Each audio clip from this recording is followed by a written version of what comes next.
So what you gonna do, brother? We about to run wild with a style like no other. So somebody call Brodus Clay mother and tell her Richard runs of the men like Ed Lover and Doc Dre. What Scott say what they hang on every word like it's something that the Rock say. No JR, but they talking wrestling. We bring the noise with the boys, so we Dalton Castling. So masculine, oozing machismo, mutton chop shop, Gran Turismo. No free throws, snarl hoops and heels. It's D-Bras retirement, give you the super feels. Straight shoot, it's real. Drop a pipe bomb, get ready to bull like the Rock's right arm. So stay calm, tranquilo. I'll go Naito and give him Destino. And we know that you chumps ain't ready for the heartbreak runs and the Cuban Genetti. They drop it heavy, tag teaming like Teddy. Long go strong with the heat like Eddie. So steady like when Taker walk the tightrope. Spaz like Taz with the mic and a tight choke. Dirtiest player in the game with the eye poke. 1988 Macho Man on a line of coke. These other cats are a waste, they boring. Illegitimate sons like Jason Jordan. And Richard Runz never give him respect unless they going on air with a broken frickin' neck. So bounce like Papa Pump's pecs. Every time they get down, they bound to catch wreck. Y'all don't know nada. They the Okadas, you're the Washington Generals, they the Globetrotters. A whole lot of podcasts in the scene, but Richard Runz running wild is the cast of your dreams. So it seems these two is too sweet. Bullet Club pulling up with schemes to delete. So retreat, we steal, we cheat, but I never lie, I swear on these beats. And these two got some styles for you, but what you gonna do when they run wild on you? Oh, hell yeah. It's the Big Dog Red Tires. And you're listening to the Running Wild podcast. Because if you're trying to run wild, this is the place to do it. Do you want to let everyone know that you get it? Do you not want to be a Melvin? Well, then listen to the Running Wild podcast. And if you don't, you know what you are. I'm the last real man, Silas Young. And if you're any kind of man, you'll be listening to the Running Wild podcast. Hi guys, this is Mandy Leon, and you're listening to the Running Wild podcast. This is Sam Adonis, El Juro de las Chicas de CMLL, and you are listening to the Running Wild podcast. Welcome, ladies and gentlemen, to another episode of Running Wild Podcast. I'm your co-host, Rich. Alongside me, as always, my co-host, Runz. Apparently extra excited on this snow day. We have a very special episode where we get this is a breaking new early episode for us, also because of the snow day, but the huge news of Daniel Bryan coming back. We got to talk about some New Japan wrestling and some exciting things that are going on there. Apparently, I heard through the grapevine that the mayor of New York, Bill de Blasio, is a huge Gato fan, and essentially, when there are big matches for New Japan, Gato calls Bill de Blasio. He closes schools for Wrestle Kingdom and for last night, ZSJ, Zack Sabre Jr.'s big match against Tanahashi. So I really appreciate this partnership that New York City has with New Japan Wrestling, and I hope that we continue to have off days when there are big matches. Yeah, I mean, I wish it was like a slightly bigger card, but that main event was, all I needed to see. But yeah, it's a brilliant thing that both snow days that we've had here at New York City schools have coincided with New Japan shows, and it's been pretty enjoyable. Let me just ask, before we get started, I just want to remind you guys that we're brought to you in partnership with LastOneProWrestling.com, ROHWorld.com, and PWPonderings.com, and we're featured on the Wrestling to the Max network. Let me ask you, were you more excited about the snow day or about hearing that Bryan returned? Well, I mean, that's not even... That's tough, actually. Because I was literally jumping up and down when I heard about the snow day, and I'm very excited about Daniel Bryan. Very excited. But I was literally jumping up and down, dancing, when I heard about the snow day. Right, like the snow day was cool because obviously it's a day of work that we don't have to go to. But Bryan coming back, that's not a one-time thing. That's, man, thinking of the possibilities of him and AJ and him and Nakamura and Balor and anyone else. It's just a lot of fun. And then seeing Bryan in the ring opening Smackdown was one thing, and then actually getting physical and man, that was it was surreal, This was a guy that for 2 years I didn't think he had a shot, and I would read all his interviews where he would say that doctors have told him that his brain has gone back to normal, and it's progressed so much, and he's been getting cleared by everyone. So, I mean, good for him. I'm a little less worried than I was, because if it's just the concussion stuff and that has gone away, then great. I can't wait to see what he does in the ring.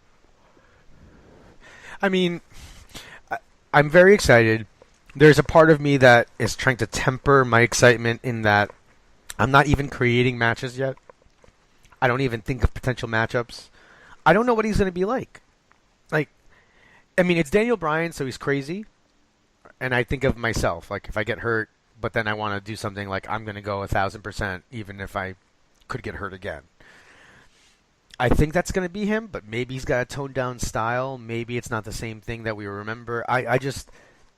Well, and that's what he talked about, like, as soon as he got hurt, that he was working on this whole new style to take, like, less trauma to his head. And I'm sure the diving headbutt is not going to be there anymore, because that's just, stupid. So, like, last night, we got to see the drop kicks, we got to see the S kicks, we got to see a German. So what we saw last night gave me a lot of hope. He looked great in there. I'm sure he's been training in that sort of thing, keeping in shape. But for someone who hasn't wrestled in 2 years, it didn't look like there was any ring rust. Yeah, I'm in jeans. Dude is like running back and forth, throwing like crazy and a denim jacket. Yeah, I just don't even. You got to give him props for that. Yeah, it's very exciting. The possibilities are ridiculous, especially on SmackDown. You would figure at some point there needs to be, obviously, some interplay with him and Miz. Well, and that's what I thought about this morning. The comeuppance that the Miz is going to receive is going to be brilliant. Like, that should be, a big time SummerSlam, marquee WrestleMania. Like, the Miz tortured that guy for, a better part of a year, and Bryan couldn't do a thing, and now he can. So, it's... but imagine that's going to be really good. Okay, is there any chance? Any chance? No, zero. What am I going to say? That he's not actually cleared? Yeah, like they just cleared him enough to like throw some drop kicks in the ring and take like that power bomb, but then they're like, all right, that's it. Like, no, just make. Then they wouldn't make the whole announcement and everything. Like make them. They don't play imagine? around with the health. All right, know what I mean? That would just be amazing. Like, listen, wouldn't that would be terrible? It would be terrible. People would stop watching. Okay, if they falsely advertised Daniel Bryan. But they didn't falsely advertise. He was legitimately back, and then because of Kevin Owens' plans and machinations, he's immediately and then now where not do you able go? to wrestle. Yeah, then Daniel Bryan can't ever. Yeah, come on now, use your brain a little bit. Then he'd be the biggest heel ever. That was already a great angle last night. Like, Bryan just got cleared. People love that guy, like, beyond anything. As soon as they attacked him, people were booing like crazy. So that just set them up perfectly. It's going to be an awesome tag team match with Bryan and Shane against them two at Mania. It just adds another match to the Mania card that is stacked. And I don't know, man. It's going to be crazy. Yeah, so what do you think it's going to be now? It'll be Shane and Bryan versus Kevin and Sammy, right? Right. It's got to be. Do you think you get any stipulation, or you think it's just a regular tag match? It definitely could be, like, for their jobs. And, they lose, and maybe they get drafted to Raw, or they just show up on Raw, or something like that, or they win and they get their jobs back. I don't know. Maybe they win, Shane and Bryan get fired, Bryan's going to be an active participant anyway, He's not going to be the GM anymore, and then they bring in, like, Teddy Long, hopefully. Yeah, whoever. Well, definitely not Teddy Long. I hope Teddy Long comes out to make the match for WrestleMania. He's like, that's it. You know what? We're going to get a tag team match. Yeah, holla, players. And then the winners, one-on-one with The Undertaker. By the way, just on a side note, did Teddy Long just get worse? Like when he came out on those appearances? Yeah, it became a joke. All right, so like on SmackDown back in the day, like it was more normal, or am I just forgetting how bad he was? So. No, it was more normal, and then it started to be like, oh, this is a thing, so let me just play it up as much as possible. People power. All right. Exactly. So so I mean, since you mentioned The Undertaker, a very enjoyable part for me of Monday Night Raw was Cena's promo about Taker and calling him a coward and all that. Sort of picture of Texas Red in WCCW, and it's like that kind of stuff is hilarious. That like he's trying to goad out the dead man. Yeah, it's really weird. I mean, how many weeks do we have before Mania now? It's going to be on April 7th or 8th. So we have 3 weeks. I mean, Taker's got to come out and answer, right? Right, and I mean, I think Kane coming out was, they sold it as like, oh, maybe he's answering on behalf of Taker, and now they're going to fight on Raw, so that's another step towards it. I don't know, like, I was wondering on Monday, like, what if Taker just never answers, and then at WrestleMania, like, he just shows up? Like, I don't know that would be smart, like, business-wise, because you're not advertising it, but I don't know. Like, I mean, that would be funny. As much as I obviously want to see Taker out. I want to see some build between both of them. But there's also part of me that's like, if he didn't show up until Mania, like Cena just comes out and he's like, I told you guys Undertaker was a coward. Yeah, he's like, oh, you serious? You see, look, he's still not showing up. Bong. Like, That would be crazy. That would be insane, but like then you have, maybe they don't have a match, like maybe he just beats the hell out of them. I don't know. They need to have the match. Taker needs to get this win. Shut up, Cena. Go out with a win, and then that's it. Then every match he's ever needed to have, he's had. Like, I don't know if you remember this, but there was one, I think it was Raw, where like we were there and it was Taker and Cena on a tag team. Like they've been in the ring together like 2 times, so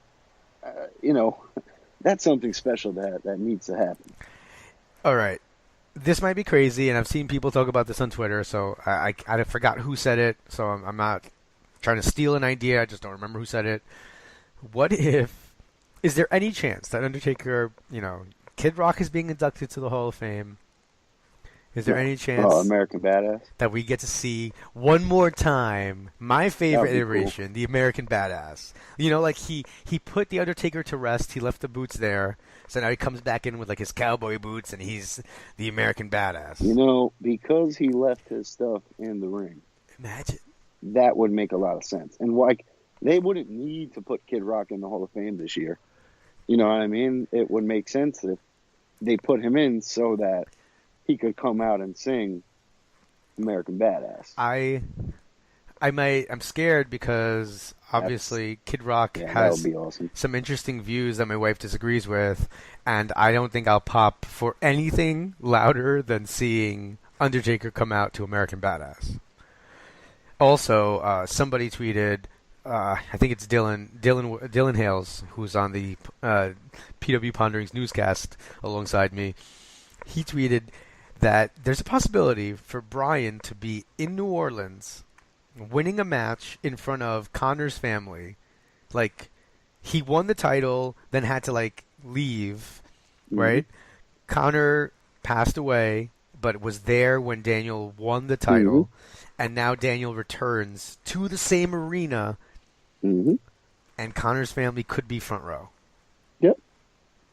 It's my God. Just Daniel, like, and as I was watching that last night, like, it goes hand in hand with the Connor's cure and all that kind of stuff. Like, this couldn't happen to a better person, right? Like, if somebody who's done some dastardly things or had some drug problems or stuff like that got hurt and then got cleared, you wouldn't feel the same. But because it's Bryan and he's pure and, like, he's just everything right about wrestling, like, everybody loves that guy, and it was such a feel good moment, and that would be, an even bigger feel good moment at WrestleMania with Connor's family and that whole thing. So, that would be great. I'm looking forward to it. It's going to be awesome, and then from there, man, the world is his oyster, I guess. Speaking of feel-good moments, first of all, I want WWE to now just go to the Hardy compound every couple of months and then just Lake of Reincarnation shit. Like, what if just anytime anyone needs to? Well, all right, so let's like talk about he invites. Okay, fine. Because I have a crazy idea. The ending is where we're gonna play off of. But yeah, so I mean, in my opinion, I'm interested to get yours because I know how much you love the TNA deletions. But I felt like it wasn't as insane. Yeah. Like, you saw the TNA ones; they're shooting fireworks at each other. Like WWE is just smarter than that. They're not going to do dumb things like that. So or whatever. But I enjoyed it. I liked it for what it was, and then what happened at the end gave me a lot more hope because the TNA ones kind of was like just there was a point, but it never like led to anything big. So I think like if Bray Wyatt is actually deleted, then that would be pretty crazy. But yeah, I'm definitely interested to hear your take. All right, so there are a couple of things like you said. They didn't do as many crazy things overall. I didn't like that one spot where he goes to the graveyard or whatever, and Bray's like looking for him, like that. That was just like straight up. Yeah, that's slapstick. Effects, Yeah, that's just slapstick stuff. I mean, and that's kind of Matt Hardy. Like at first it was like, and then as it kept going, I was like, oh, okay, whatever. Yeah, it was the only thing. If I'm gonna be really nitpicky, that was just okay, guys. Come on, like I don't like that. Everything else, though, I mean, I thought worked really well. I loved seeing Senor Benjamin. I mean, it's just amazing. Rebby playing the piano, everything. Maxwell being there. The guy who one time defeated Rockstar Spud. I love it all together. I could keep. I mean, I won't lie. I was super excited about it. It kept hyping up. The wife, stat wife, was not having it. She literally stayed awake until it started. Like as it started, she goes, "All right, I'm out." Like an hour before, she had been saying that she was going to go to sleep, and she stayed up and watched everything else. But then just goes, "Okay, I'm going to go to sleep now." And I'm just like, "You're going to go to sleep now? Like you're missing the end." This was the point, yeah. Also, people on Twitter are, I hope, whatever, our listeners might be one of these people, but people kept like freaking out, like, "Oh, there's only 10 minutes left of Raw. Why are they doing this Ronda Rousey video package? Like, they have to give Deletion more time." And I'm just like, first of all, have you never watched WWE? Do you not understand that they always go over? Like, it's built into like 11-17 at this point. One of the things that makes my wife angry, she goes, "Why can't you can't they get this done in 3 hours?" Like every week she like gets angry about it. If it ever goes over, she's like super pissed off. And I'm just like, well, it's built in. So I just couldn't understand people being like freaked out that there wasn't enough time left. Like I'm like, come on, this is obviously gonna be enough time. The best part, right? And it's not like they're like wrestling, you know what I mean? They're brawling all over the place. It doesn't need to be 30 minutes. I thought, I mean, it was kind of my problem with the original Deletion. Just some of the camera, like the cutting away is just a little bit too much for me. It's just like disorienting. Like I actually get kind of dizzy. But you don't, I feel like that's a Lucha Underground element. You know what I mean? Where they're putting on something that you clearly know is not. You know what I mean? Like they're putting on a show for you. I get it. In the show, but it literally I really mean that I got kind of disoriented a couple times. I'm like, all right, guys, come on! Like I need to close my eyes for a second. One thing it's possible because it's the same. It's Jeremy Borash helping. Set everything up and Hardy, so it makes sense why it would be similar and the same. I mean, people, they say that Kevin Dunn is the guy on Smackdown who does a lot of the edits, and I never noticed this before, but if you watch Smackdown sometimes, like just watch it for like 3 minutes, you'll see like 95 different like different camera shots. And I'm just like, guys, slow it down. There's no need. Like, I don't need to see everything from 9 angles. Like, I'm okay. You know, I'm not saying I want a hard cam shot only, you know, like the entire match, but, you know. I don't need 40. I mean, they said that one of the things that made, that essentially allowed wrestling to be a good TV product was that you could essentially just do a hard cam. Right. When it first started. You have to have both those cameras. You know, and then, like, you just sub in the other stuff. But, yeah, no, I really liked it. It was crazy. The one thing I didn't like, really didn't like, was Michael Cole just taking a hot dump on it. Like, oh, I'm sorry for this, guys. Like, he's apologizing before it starts and stuff like that. Like, that was kind of... Well, but that's, like, I didn't think anything of that because that's Michael Cole. You know what I mean? And that's probably directly Vince. But, like, I don't know. Like, he didn't understand it, you know? And Corey and Coach were trying to, like, explain it to him. But he's never understood Matt Hardy. You know, he's always had the same kind of thing about Hardy where it's just like, what the hell is wrong with this guy? All right. I do picture Vince going, fine, we'll do it. But I want to make everybody know that this is crap all over. Hot garbage. But he also used this potentially, as a way to, what's the word I'm looking for? Freshen up, get a new Bray Wyatt. Oh, yeah. Reincarnate. What's the word I'm looking for? Reincarnate? Reboot? Yeah, I guess. Like, give him a reboot. Give him a repackaging. Okay, yeah. To repackage Wyatt. I don't know if he comes back as, like, a Woken Wyatt or something along those lines, or maybe he comes back as, like, a Husky Harris type thing. I don't know. But it's not a bad idea to freshen up Wyatt, and by any means.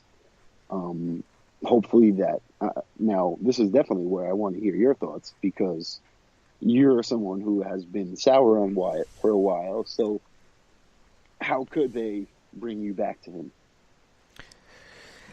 I kind of would need a whole new look. You know, what does he need?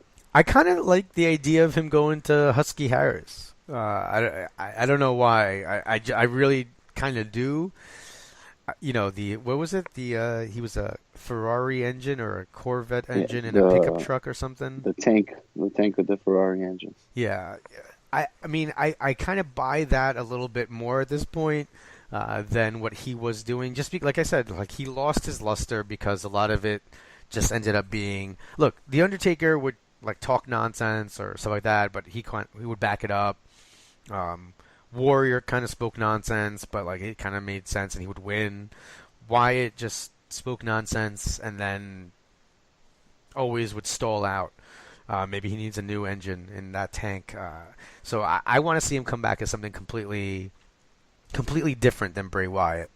I'm totally fine with that. I don't think that many people are tied to Bray Wyatt. I don't think people would be like, oh no, the Bray Wyatt character is gone. And look, The Undertaker he even moved away from the Undertaker gimmick for a while and went to the American Badass and then went back later. You know, maybe in 5 years people will be like, oh man, I miss Sister Abigail for some strange reason. I don't know why.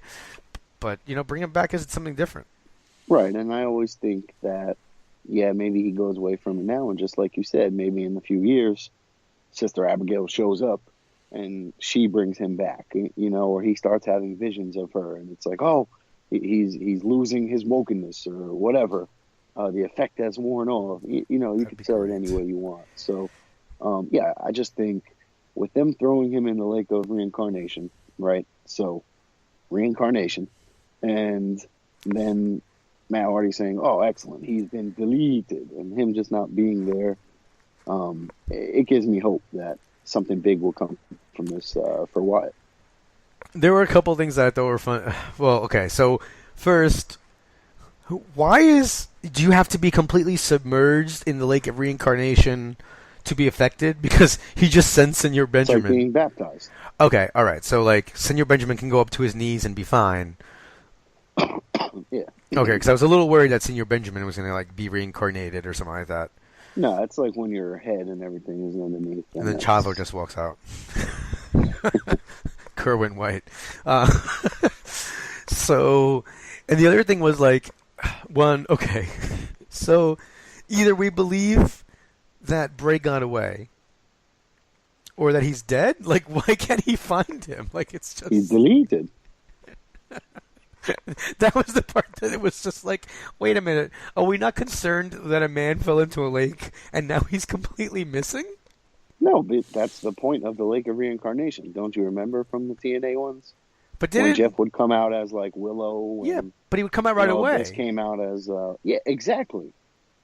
And now Bray Wyatt is gone. So he's he actually was deleted. Okay. So what about this? I think that every couple of months, or every once in a Yeah. while, they should Go do ahead, this. yes. Like, imagine Undertaker and Cena get Well- invited to the compound. They both fall into the lake. Let's look at someone who needs a reboot. But Like, wait, you could throw. All right, go ahead. Thug Life. Here's what I'm saying. They start brawling. They fall in. Oh. Suddenly, now it's, oh my god, they come out. It's Thug Life versus the American Badass. Right. Well, yes, but or you could just use it in terms of,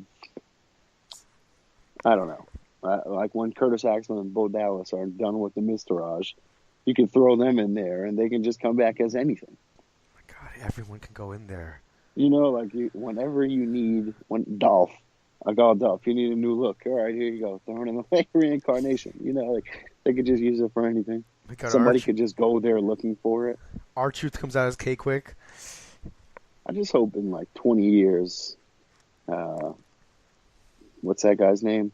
Is looking for the Lake of Reincarnation. The guy who did the Undertaker stuff. Ponce de Leon. What?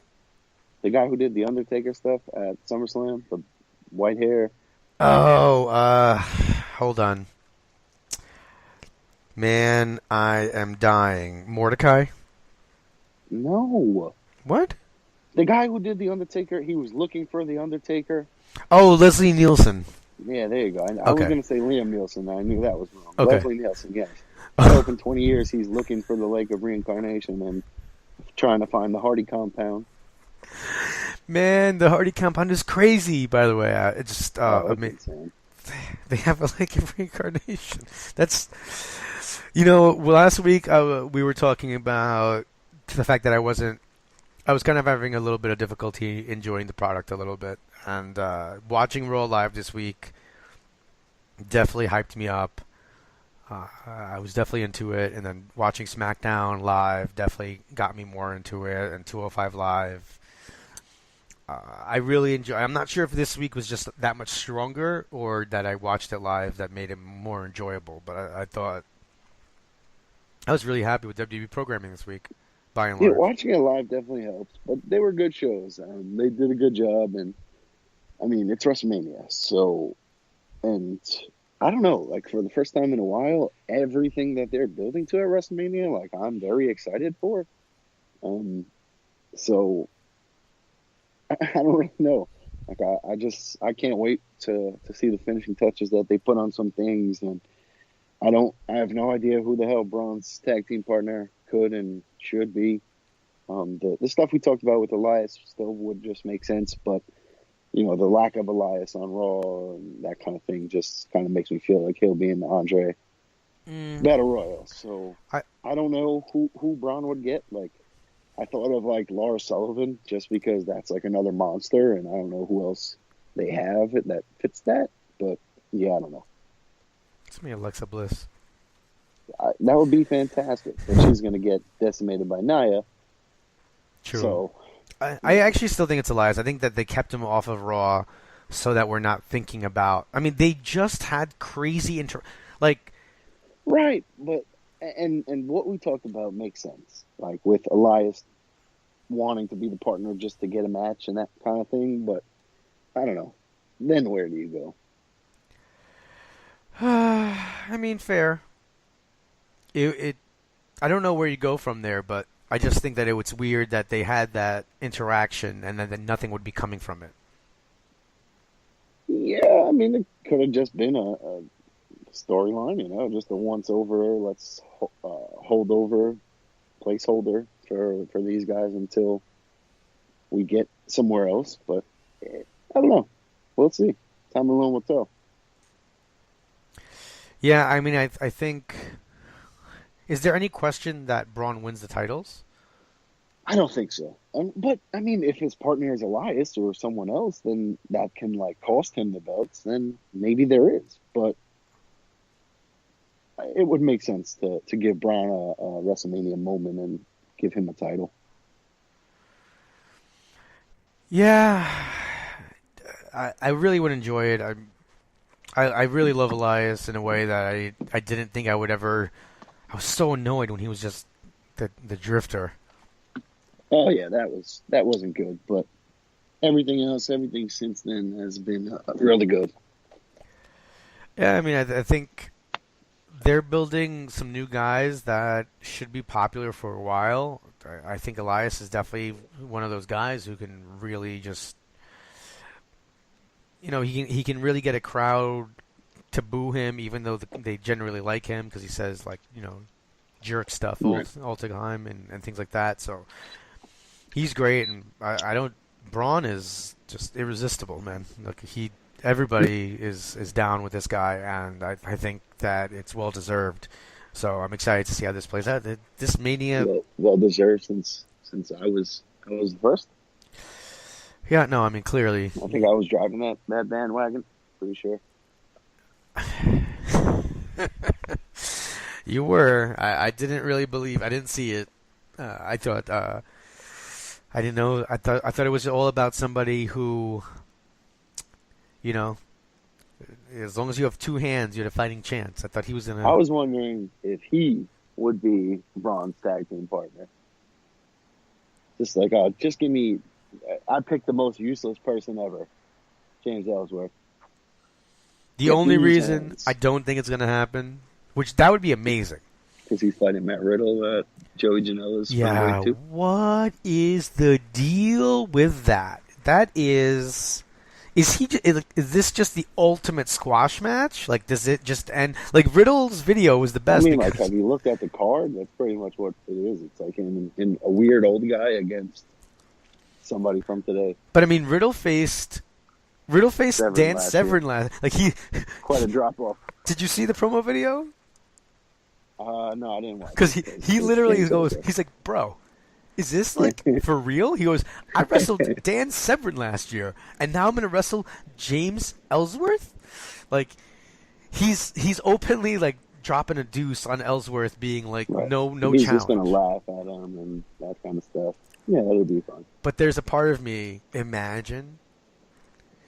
Like, I mean, can Riddle survive losing to Ellsworth? No. Like, it would just be the most absurd thing. I can't believe I'm excited about it, though. Like, it doesn't make me want to... Okay, no offense to Matt Riddle, but this does not make me want to watch the show more. No. It's just a nice bonus alongside the entire thing. Right. I love Matt Riddle, and regardless of the card, Spring Break was a shit show last year, and I can't wait to watch another one this year. I'm just so... I can't believe that our essentially our break lined up the way it is this year. It's marvelous. Because I think next year, actually, Easter is so late that it's going to be very different. Mania's going to be early. But man, oh man. And also, just next year, imagine going to spring break. It doesn't matter because we'll be at WrestleMania. Imagine going to spring break next year and then the spring break show and then going to work the next day. No. Like, what insanity do we see next year? Like, who knows? I'm just, I mean, I like the Bloodsport idea at least. I think that's really cool too. That show. Yeah. So there are a lot of shows, and that's not even like touching on WWN stuff. Right. We can get into that more in the coming weeks. All the crazy things that they have going on. So, I mean, the thing that just happened while some of you guys may have been sleeping. Zack Sabre Jr.'s push in Japan, in New Japan, is absolutely. I mean, it's so quick the way that's been being done. Like they're I think everything else Right. that I've seen there is generally like a slower build, and this is insane. Like he's just skyrocketing. And I mean, this was his first New Japan Cup. He's only been there for a couple months, but he came in with Suzuki-gun, and so you knew that he was going to be a contender for something. And they never booked him as a lightweight. They never booked him as a junior. He's always been a heavyweight. He beat Tanahashi in the G1, and I think that kind of cemented him as a heavyweight. And then, since then, he lost to Tanahashi for the IC title. And so now, you go into the New Japan Cup, and he's facing Naito. And I honestly thought he might win that because it's Naito, and he doesn't really need to advance. But, a Naito Ibushi second rounder might have been great for New Japan. But instead, they go Sabre Ibushi. And now I'm like, okay, well, Ibushi doesn't need this win because he's with Omega right now. And Sabre gets another win. Then he faces Sonata. And that's where I was like, okay, here we go. Sonata, they're building him up. He's already faced Okada. This will probably be where he loses. He'll face Tanahashi next round. And Sonata Tanahashi, that'll be a big feud. Instead, Zack Sabre makes him tap out as well. And going into the final against Tanahashi, it was, Tanahashi's banged up. He's hurt. Can he overcome all of this? And it just seemed like the perfect story to get Tanahashi back to Okada. He overcomes the odds. But, again, much to my surprise, Zack Sabre makes Tanahashi tap out. And so, just to recap that, he beat the second and third top guys in New Japan, and he beat two of their hottest up-and-coming young studs in Ibushi and Sonata. Talk about legitimizing somebody. Zack Sabre is a made man, and he's going to face Okada at Genesis. Do I think he's going to win that? No. However, he's a legitimate threat now, and he could win that. So it's not out of the question. And from seeing this guy evolve, and probably one of my fondest wrestling memories of when he won the title, and to see where he is now in such a prominent spot in New Japan is pretty cool. Do you think this stuff with New Japan will affect like his title right now in Evolve? Well, I don't know, because he doesn't have the Evolve title with him. Like, he has both of his Rev Pro and whatever the other title is. He doesn't have the Evolve title with him, so I don't know what that means for that going forward, but it hasn't affected it to the moment.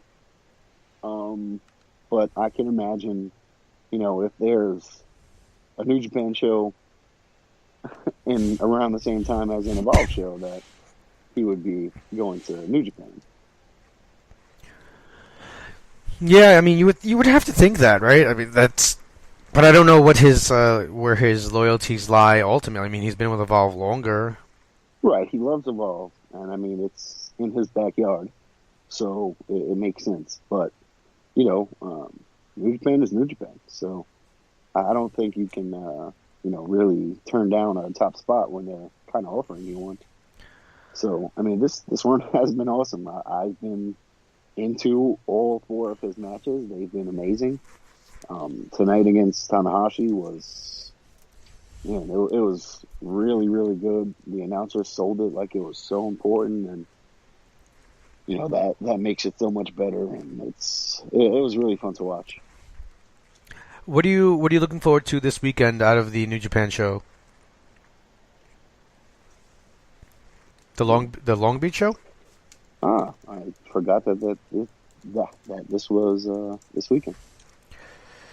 Yeah, so let's see. We have... Did you watch the latest Being the Elite? Yes, I did. Do you want to touch on that before? Well, I mean, it plays into it, so that's why I was just mentioning it, because Cody is telling both of the Bucks that they should go singles. Kenny sent that video apologizing and saying he was sorry, and Cody edited it. Nick kind of saw through that. Matt didn't. So it seems clear to me that we're heading towards the Bucks remaining with Kenny and whatever else happens there. But that's going to be a lot of fun.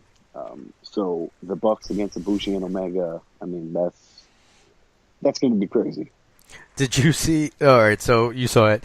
One of my favorite things is I love that Matt. Since Nick is the editor, right? Like of the show, like he was able to notice that something was weird with the video, but like the very obvious jumps in the edit were just absolutely amazing. It's just right, and I mean, New Japan, the Bucks and being the Elite hasn't tried to necessarily like movie you up. They haven't. Like when they make phone calls, they show you that the phone is like on the home screen and not really in a phone call, So, like they show you inside that fourth wall and they make you laugh with it. So that's always good. Listen, man, Brandit has a Twitter account. All right, of course it does, and it has more followers than like anything else I know. Yeah, of course. Like, it's just unbelievable that, like... They're not dumb. But it's so amazing that isn't it crazy that they have, like, their own... Not just that it has a Twitter account, because that's easy to do, right? But the fact that it had so many followers is, like, crazy. Right. They have their own world stemming from being the Elite. And that's pretty cool that, a YouTube show that just documents what these guys are doing outside of the wrestling ring has blown up so much and affected what is going on inside of it. It's so great. I mean, I love how dastardly, like, just staying in kayfabe, the idea that Cody made those edits and he's like, no, this looks good. Like, they're gonna fall for this. Like, I'm right. or the fact that. Just small things, like just for me, when Nick goes, I'm so glad that Cody sent me my computer back, and then he opens it and it's on, right. Like it hasn't been on before, and it's just open to the video. Just little things like that for me, making me really enjoy it, and I just can't. This match is going to be great. Most of my problem with New Japan is time difference, so. Having a match that is going to be at normal human hours makes me super excited. Yeah. I don't have the amazing power that you have to when avoid social Sunday? media. Yep, it's March 25th. Yeah. I don't have the amazing powers that you have somehow to avoid completely being able to catch results. I don't know how you do it. I forget. I wake up the next day. I open up. I wake up in the morning. I'm like, I'm tired. I'm drinking my coffee. I go to Twitter and I'm like, oh great, I just spoiled the New Japan show. Sometimes I don't even know there's a New Japan show on. I just wake up, put on, go on Twitter, and I'm like, oh, damn, there was a show, and now I just missed great stuff. Right. See, I guess that's the difference. Like, whereas I'm, like, obsessive about knowing when they are and that sort of thing. And so I'm able to be aware to not check anything that morning. But, yeah, it works out because it would really suck to know the results of a lot of these matches. And then, so I guess some news for the listeners. So we've locked it. I've been able to lock you in. So we're gonna have an official Running Wild podcast review. I mean, obviously it's gonna be a little bit ways away, but we're going to Ring of Honor at the Hammerstein Ballroom in June, and we might be all in. Yeah, man, I'm with it. I mean, we go to All In. I don't even. We have to sit. We have to. I mean. We have to be close, right? I mean, we're not just going to go. No. My wife is so all in that it means that she's booking us at the official All In hotel completely without me saying anything. She was just like, I think we should stay at the Hyatt Regency. I'm like, oh man, there's because they're also going to be doing some sort of wrestling con there that weekend. Right. Like it's the official con of All In. So this is going to be just altogether fantastic. It's just super excited about wrestling this week. Is there anything that we missed that we didn't cover? Don't believe so, no. All right, so I'm going to head into your favorite part of the show. Don't forget, you guys can reach out to us on social media and follow us on Running Wild LWS on Twitter. You can follow us on Facebook at Running Wild on Wrestling. You can email us directly at runningwildpodcast@gmail.com. Send us trivia, send us comments. Who is your dream match for Daniel Bryan? Send that in to us. We want to hear about it. We'll talk about it on the next show. Make sure you guys follow me on Twitter at Rich_LACONI. And follow my coverage of Ring of Honor over at ROHworld.com and PWPonderings.com. Thank you guys for joining us. And we just want to remind you that you've been listening to the podcast that is just too sweet. For Rich and Runz, this is the host of Ring of Honor Wrestling, Ian Riccaboni, signing off. Be sure to join them next week for another episode of the Running Wild Podcast.